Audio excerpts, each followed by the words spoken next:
നമസ്കാരം. ശത്രു രാജ്യങ്ങളുടെ നെഞ്ചിടിപ്പ് കൂട്ടിക്കൊണ്ട് ഭാരതത്തിന്റെ പ്രതിരോധ ചരിത്രത്തിൽ തന്നെ സമാനതകളില്ലാത്ത ഒരു വമ്പൻ വിപ്ലവത്തിനാണ് ഇപ്പോൾ തുടക്കമായിരിക്കുന്നത്. അതിർത്തിയിൽ ചോര ചിന്തി നമ്മുടെ ധീര സൈനികരുടെ ജീവൻ ഇനി നഷ്ടപ്പെടില്ല. കാരണം ശത്രുവിന്റെ വെടിയുണ്ടകളെ നെഞ്ചുവിരിച്ച് നേരിടാൻ ഇന്ത്യൻ സൈന്യത്തിന്റെ മുൻനിരയിലേക്ക് ഇതാ തദ്ദേശീയമായി നിർമ്മിച്ച റോബോട്ടിന്റെ വൻ പട തന്നെ വരുന്നു. മുൻകാലങ്ങളിൽ വെറും അഴിമതി കഥകളും ആയുധ ഇറക്കുമതിയും മാത്രം കേട്ടുമടുത്ത ഒരു പ്രതിരോധ സംസ്കാരത്തിൽ നിന്നും ഇന്ന് ലോകത്തെ വമ്പൻ രാജ്യങ്ങളെ പോലും അമ്പരപ്പിക്കുന്ന സാങ്കേതിക വിദ്യയിലേക്ക് ഭാരതം ചുവടുവെക്കുമ്പോൾ അതിനു പിന്നിൽ കഴിഞ്ഞ കുറച്ചു കാലമായി രാജ്യം ഭരിക്കുന്ന നരേന്ദ്രമോദി സർക്കാരിന്റെ കൃത്യമായ പ്ലാനിങ്ങും ദീർഘവീക്ഷണവും തന്നെയാണ്. വിദേശ രാജ്യങ്ങൾക്ക് മുന്നിൽ കൈനീട്ടാതെ നമ്മുടെ DRDO ശാസ്ത്രജ്ഞർക്ക് പൂർണ്ണ സ്വാതന്ത്ര്യം നൽകി ആത്മനിർഭർ ഭാരത് എന്ന ആശയത്തിലൂടെ ഇന്ത്യൻ ഡിഫൻസിനെ മറ്റൊരു ലെവലിലേക്ക് എത്തിച്ച ആ യഥാർത്ഥ വികസന മുന്നേറ്റത്തിന്റെ പൂർണ്ണരൂപം എന്താണെന്ന് നമുക്ക് നോക്കാം. ഈ മാറ്റം ഓരോ ഭാരതീയനും നൽകുന്ന ആത്മവിശ്വാസം വളരെ വലുതാണ്. പുതിയ ഭാരതം ഇന്ന് പ്രതിരോധ രംഗത്ത് സ്വയം പര്യാപ്തത നേടിക്കൊണ്ട് മുന്നേറുകയാണ്. ഓരോ ചുവടിലും ശത്രുക്കൾക്ക് ശക്തമായ മുന്നറിയിപ്പാണ് രാജ്യം നൽകുന്നത്. യുദ്ധരംഗത്ത് ആൾനാശം പരമാവധി കുറയ്ക്കാനും അതീവ അപകടകരമായ സൈനിക ദൗത്യങ്ങൾ കൃത്യതയോടെ നിർവഹിക്കാനും ലക്ഷ്യമിട്ട് നമ്മുടെ സ്വന്തം പ്രതിരോധ ഗവേഷണ സംഘടനയായ DRDO കനത്ത തയ്യാറെടുപ്പുകൾ തുടങ്ങിക്കഴിഞ്ഞു. ശത്രുക്കളുടെ ഉറക്കം കെടുത്തുന്ന ഈ പുതിയ തദ്ദേശീയ സാങ്കേതിക വിദ്യയുടെ പ്രോട്ടോടൈപ്പ് വെറും ഒരു വർഷത്തിനുള്ളിൽ, അതായത് 2027 തന്നെ പൂർണ്ണമായി പൂർത്തിയാകുമെന്നാണ് ഔദ്യോഗിക വിവരങ്ങൾ വ്യക്തമാക്കുന്നത്. എന്നാൽ ഇതുകൊണ്ട് മാത്രം തീരുന്നില്ല. 2050 പൂർണ്ണമായും മനുഷ്യ സ്വഭാവത്തോടു കൂടിയ അത്യാധുനിക ഹ്യൂമനോയിഡ് റോബോട്ടുകളുടെ ഒരു വൻ പടയെ തന്നെ ഇന്ത്യൻ സൈന്യത്തിന്റെ ഭാഗമാക്കാനാണ് രാജ്യം ലക്ഷ്യമിടുന്നത്. ഈ ആത്യന്തിക ലക്ഷ്യം കൈവരിക്കാനുള്ള ഗവേഷണങ്ങൾ ഇപ്പോൾ അതിവേഗത്തിലാണ് DRDO ശാസ്ത്രജ്ഞർ മുന്നോട്ട് കൊണ്ടുപോകുന്നത്. ഈ ഒരു സാങ്കേതിക മുന്നേറ്റം അന്താരാഷ്ട്ര തലത്തിൽ നമ്മുടെ രാജ്യത്തിന്റെ പ്രതിരോധ സ്വയം പര്യാപ്തതയ്ക്ക് മാറ്റുകൂട്ടുമെന്നതിൽ യാതൊരു തർക്കവുമില്ല. നമ്മുടെ ശാസ്ത്ര സാങ്കേതിക രംഗം ഇന്ന് ലോകത്തിന് തന്നെ മാതൃകയാവുകയാണ്. വിദേശ സാങ്കേതിക വിദ്യകളെ ആശ്രയിക്കാതെ തന്നെ ഏറ്റവും മികച്ചത് നിർമ്മിക്കാൻ നമുക്കിപ്പോൾ കഴിയും. നമ്മുടെ ഗവേഷകർ രാജ്യത്തിന് പുതിയ ദിശാബോധമാണ് ഇതിലൂടെ നൽകുന്നത്. മുൻകാലങ്ങളിൽ പ്രതിരോധ മേഖലയ്ക്ക് വലിയ സാങ്കേതിക പ്രതിസന്ധികൾ നേരിടേണ്ടി വന്നിരുന്ന ഒരു രാജ്യം ഇന്ന് ലോകത്തിലെ ഏറ്റവും അത്യാധുനികമായ യുദ്ധ സാങ്കേതിക വിദ്യകളിലേക്ക് ചുവട് വെക്കുന്നത് ഒട്ടും യാദൃശ്ചികമല്ല. കഴിഞ്ഞ കുറച്ചു കാലങ്ങളായി കേന്ദ്രത്തിൽ നരേന്ദ്രമോദി സർക്കാരിന്റെ നേതൃത്വത്തിൽ പ്രതിരോധ മേഖലയ്ക്ക് നൽകുന്ന കൃത്യമായ പിന്തുണയും സ്വാതന്ത്ര്യവും തന്നെയാണ് ഈ വിപ്ലവകരമായ മാറ്റത്തിന് പിന്നിൽ. വൻതോതിൽ ഫണ്ട് അനുവദിക്കുന്നതിനൊപ്പം തന്നെ നമ്മുടെ ശാസ്ത്രജ്ഞർക്ക് ആഗോളതലത്തിൽ മത്സരിക്കാനുള്ള ആത്മവിശ്വാസം നൽകാൻ പുതിയ ഭരണകൂടത്തിന്റെ ദീർഘവീക്ഷണത്തിന് സാധിച്ചിട്ടുണ്ട്. ഈ ഒരു ദൃഢനിശ്ചയമാണ് അസാധ്യമെന്ന് കരുതിയ പല പദ്ധതികളും ഇന്ന് യാഥാർത്ഥ്യത്തിലേക്ക് എത്തിക്കുന്നത്. മുൻപൊക്കെ വിദേശ ശക്തികളിൽ നിന്ന് ആയുധങ്ങൾ വാങ്ങിക്കൂട്ടിയിരുന്ന നമ്മൾ ഇന്ന് സ്വന്തം സാങ്കേതിക വിദ്യകളാൽ ലോകത്തെ വിസ്മയിപ്പിക്കുകയാണ്. ഇത് പുതിയ ഭാരതത്തിന്റെ കരുത്താണ് വിളിച്ചോതുന്നത്. ആഗോളതലത്തിൽ പ്രതിരോധ ഉൽപാദന രംഗത്ത് ഇന്ത്യ ഒരു പുതിയ ശക്തിയായി തന്നെ മാറിക്കഴിഞ്ഞു. മറ്റ് വികസിത രാജ്യങ്ങളോട് കിടപിടിക്കുന്ന ശക്തിയായി ഭാരതം വളരുന്നത് ശത്രുക്കളുടെ ഉറക്കം കെടുത്തുന്നുണ്ട്.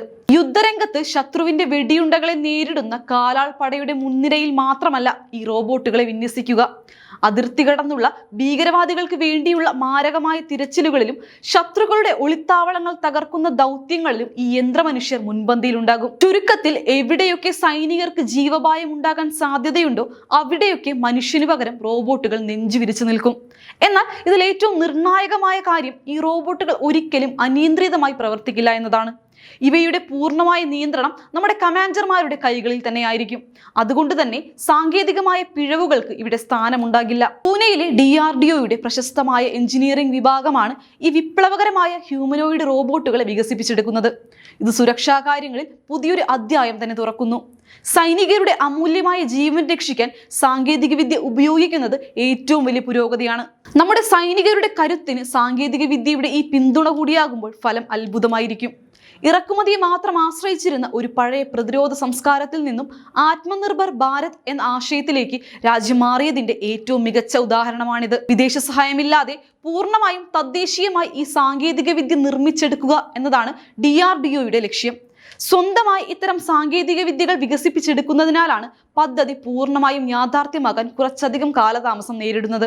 എങ്കിലും വിദേശ രാജ്യങ്ങൾക്ക് മുന്നിൽ കൈനീട്ടാതെ സ്വന്തം കാലിൽ നിൽക്കാനുള്ള ഈ ആർജവം രാജ്യത്തിന് ഭാവിയിൽ വലിയ തന്ത്രപ്രധാനമായ മേൽക്കൈ നൽകുമെന്നതിൽ യാതൊരു സംശയവുമില്ല.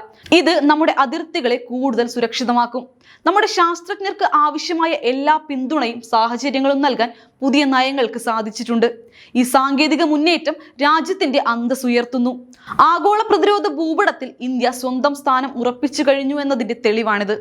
യന്ത്രങ്ങൾക്ക് എത്തിപ്പെടാൻ പ്രയാസമുള്ള ദുർഘടമായ പാതകളെ മറികടക്കുക എന്നതാണ് ഈ പദ്ധതി നേരിടുന്ന ഏറ്റവും വലിയ വെല്ലുവിളി. ചക്രങ്ങളുള്ള വലിയ വാഹനങ്ങൾക്ക് കടന്നു ചെല്ലാൻ സാധിക്കാത്ത നിബിഡ വനങ്ങളും കുത്തനെയുള്ള അതിർത്തി മലമുകൾ പ്രദേശങ്ങളും യുദ്ധത്തിൽ തകർന്നടിഞ്ഞ നഗരപ്രദേശങ്ങളും ഇന്ത്യൻ അതിർത്തികളിൽ ധാരാളമുണ്ട്. ഈ പ്രതിസന്ധി മറികടക്കാൻ രണ്ടുകാലിൽ മനുഷ്യനെ പോലെ നടക്കാൻ കഴിയുന്ന ബൈപ്പെഡൽ സംവിധാനമുള്ള റോബോട്ടുകളെയാണ് DRDO രൂപകൽപ്പന ചെയ്യുന്നത്. ഈ റോബോട്ടുകളുടെ മുകൾ ഭാഗത്തിന് 24% അധിക ചലനശേഷി ഉണ്ടായിരിക്കും. മൈനുകളും സ്ഫോടക വസ്തുക്കളും അതിവേഗം നിർവീര്യമാക്കാനും തകർന്ന കെട്ടിടങ്ങളുടെ വാതിലുകൾ തുറക്കാനും ദുരന്തമുഖങ്ങളിലെ അവശിഷ്ടങ്ങൾ എളുപ്പത്തിൽ നീക്കാനും ഈ റോബോട്ടുകൾക്ക് സാധിക്കും. ഇത് യുദ്ധമുഖങ്ങളിൽ നമ്മുടെ ധീരരായ സൈനികരുടെ ജീവൻ നഷ്ടപ്പെടാതിരിക്കാൻ വലിയ രീതിയിൽ സഹായിക്കും.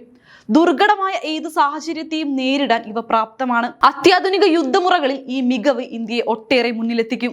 മനുഷ്യന്റെ സ്വാഭാവികമായ ചലനവും സന്തുലിതാവസ്ഥയും അതേപടി അനുകരിക്കാൻ നമ്മുടെ ശരീരത്തിലെ പേശികളെ മാതൃകയാക്കിക്കൊണ്ടുള്ള അത്യാധുനിക ആക്ടിവേറ്റഡ് സാങ്കേതിക വിദ്യയായിരിക്കും ഈ റോബോട്ടുകളിൽ ഉപയോഗിക്കുക. അതുകൊണ്ട് തന്നെ യുദ്ധത്തിനിടയിലോ തടസ്സങ്ങളിൽ തട്ടിയോ വീണാൽ പോലും സ്വയം എഴുന്നേറ്റ് നിൽക്കാൻ ഇവയ്ക്ക് സാധിക്കും. എത്രയൊക്കെ അസമമായ പ്രതലങ്ങളിലൂടെയും തെന്നിമാറാതെ നടക്കാൻ പറ്റുന്ന രീതിയിലാണ് ഇതിന്റെ പാദങ്ങൾ ക്രമീകരിച്ചിരിക്കുന്നത്. കൂടാതെ ചുറ്റുപാടുകൾ കൃത്യമായി തിരിച്ചറിയാൻ ഏറ്റവും പുതിയ നൈറ്റ് വിഷൻ ക്യാമറകളും സൂക്ഷ്മമായ ശബ്ദങ്ങൾ വരെ തിരിച്ചറിയാൻ ശേഷിയുള്ള മൈക്രോഫോണുകളും അത്യാധുനിക സെൻസറുകളും ഇതിലുണ്ടാകും. പരിചയമില്ലാത്ത ശത്രു രാജ്യങ്ങളുടെ പ്രദേശങ്ങളിൽ കടന്നു ചെന്നാൽ പോലും അവിടുത്തെ ഭൂപടം തത്സമയം തയ്യാറാക്കി തനിയെ പ്രവർത്തിക്കാനും ഈ റോബോട്ടുകൾക്ക് കഴിയും. ഇത് യുദ്ധതന്ത്രങ്ങളിൽ ഇന്ത്യക്ക് വലിയ മേൽക്കൈ നൽകും. സാങ്കേതിക വിദ്യയിലെ ഈ വിപ്ലവം വരും തലമുറയ്ക്ക് വലിയൊരു പാഠമായിരിക്കും. പ്രതിരോധ മേഖലയിൽ ഭാരതം കൈവരിക്കുന്ന ഈ സമാനതകളില്ലാത്ത മുന്നേറ്റം ലോകത്തിന് മുന്നിൽ നമ്മുടെ ശക്തി വിളിച്ചോതുന്നതാണ്. ആഗോളതലത്തിൽ ഇന്ത്യയുടെ പ്രതിരോധ ശേഷിയെ ഒരു പുതിയ തലത്തിലേക്ക് ഉയർത്താൻ ശാസ്ത്രജ്ഞർക്ക് ആവശ്യമായ എല്ലാ പിന്തുണയും ഉറപ്പാക്കിയ നരേന്ദ്രമോദി സർക്കാരിന്റെ ഭരണനയങ്ങൾ ഇവിടെ പ്രശംസ അർഹിക്കുന്നു. അതിർത്തിയിലെ സുരക്ഷയും സൈനികരുടെ ജീവനും മുൻനിർത്തി രാജ്യം കൈവരിക്കുന്ന ഈ സയൻസ് വിപ്ലവം വരും തലമുറയ്ക്ക് വലിയ സുരക്ഷിതത്വം സമ്മാനിക്കും. നമ്മുടെ ശാസ്ത്ര സാങ്കേതിക രംഗത്തെ മിടുക്കന്മാർക്കും ഭരണാധികാരികൾക്കും ഇത്തരമൊരു നേട്ടത്തിലേക്ക് വഴി തുറക്കാൻ കഴിഞ്ഞത് വലിയ കാര്യമാണ്. ഈ വലിയ ചുവടുവെപ്പ് ഭാവിയിലെ സുരക്ഷിതമായ ഭാരതത്തിന്റെ അടിത്തറയാണ്. ഈ മനോഹരമായ പദ്ധതി നടപ്പിലാകുന്നതോടെ ഇന്ത്യയുടെ പ്രതിരോധ കവചം കൂടുതൽ ഭദ്രമാകുമെന്ന കാര്യത്തിൽ സംശയമില്ല. നമ്മുടെ രാജ്യം പുതിയ ഉന്നതികളിലേക്ക് കുതിക്കുകയാണ്. ഈ പുതിയ നേട്ടത്തെക്കുറിച്ചും ഇന്ത്യൻ സൈന്യത്തിലേക്ക് റോബോട്ടുകൾ കടന്നു വരുന്നതിനെ കുറിച്ചുമുള്ള നിങ്ങളുടെ അഭിപ്രായങ്ങൾ താഴെ കമന്റ് ചെയ്യുക.